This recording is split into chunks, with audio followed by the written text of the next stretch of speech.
way down south in Charleston, South Carolina, in the year 1853, William Steph wrote himself a song. The song was a hymn that old Steph just knew would live forever and immortalize him.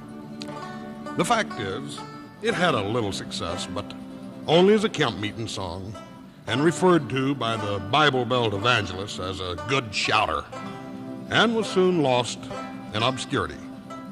Old Steph titled his song Canaan's Happy Shore, and it went something sort of like this. Say, brothers, will you meet us on Canaan's happy shore? Say, brothers, will you meet us on Canaan's happy shore? Say, brothers, will you meet us on Canaan's happy shore to watch the Jordan roll? Say, brothers, will you meet us on Canaan's happy shore? Say, brothers, will you meet us on Canaan's happy shore? Say, brothers, will you meet us on Canaan's happy shore to watch the Jordan roll? Now, the song as such did die. That is, the words or lyrics that were to immortalize Bill Steph died. But the melody had a certain vibrant ring to it that caused it to catch on. And soon enough, tinkers, tailors, soldiers, and sailors were singing their own lusty and ribald lyrics to Steph's melody. In a short time, several vulgar versions of the song were known the length and breadth of our young nation, all to Mr. Steph's dismay and disappointment. In his effort to glorify his God, he had created an instrument that base men used in an opposite effect. He had been a dismal failure.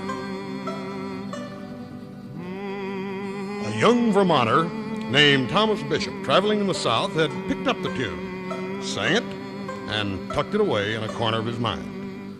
Later on, when war clouds began to gather and darken over our land, he hurried back home and in a burst of patriotism joined the Massachusetts Infantry Battalion stationed at Fort Warren in Boston Harbor. Not long after Tom joined up, the fanatic abolitionist John Brown made his infamous attack on Harper's Ferry in 1859. This deed and its cause so affected Tom Bishop that he decided he would attempt to dramatize it in song. Calling on his memory for a melody he had heard once, he put together some words that fit it, and thus evolved the spirited marching song of the Tiger Battalion, John Brown's Body. John Brown's body lies a-moldering in his grave. John Brown's body lies a-moldering in his grave. John Brown's body lies a-moldering in his grave. His soul goes marching on. His soul goes marching on.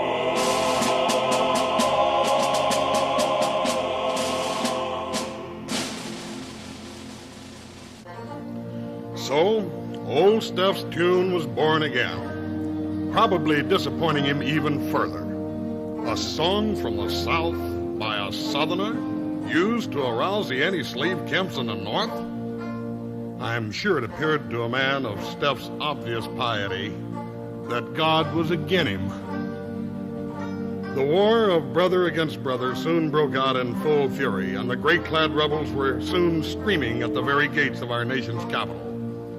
The Tiger Battalion was pulled from Boston Harbor, and early one morning in 1862, they disembarked from troop trains in Washington and were soon on the march to the front in defense of our capital city. It was a dismal, dreary day indeed. A light rain fell steadily down as the troops marched through the wet streets, dampening their spirits as well as their powder. As marching soldiers are wont to do, even under the severest conditions, they broke into their marching song, and the rollicking melody rolled out in a crescendo sound. But also, like most soldiers, they had created some new words of their own, yet again, for old Steph's melody. Lusty, filthy lyrics that were as offensive as any of the earlier ribald versions. As they sung by the Capitol steps, three figures stood silhouetted there in the fog and embarrassed by the lewd words.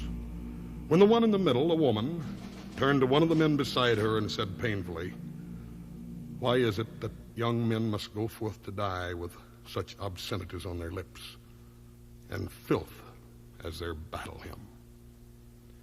The great man, tall, gaunt, and broodingly somber in his stovepipe hat, leaned down to her and answered, in his characteristic and compassionate way, "Why don't you do something about it?" The sudden and stark challenge stirred her, and as their eyes and minds met in that moment, she whispered, "With God's help, I will."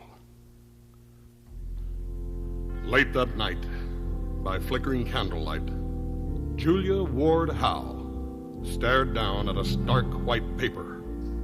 The muted guns of the two great armies, testifying death and destruction, penetrated her being and pounded as sledges of hatred at her mind.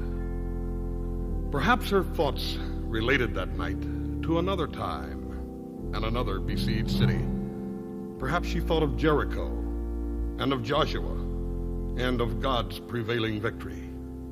Whatever her thoughts, God inspired her that night.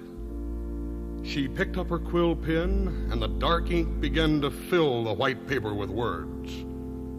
Finally, the right words to old Bill Steff's melody. Mine eyes have seen the glory of the coming of the Lord. He is trampling out the vintage where the grapes of wrath are stored. He has loosed the fateful lightning of his terrible swift sword.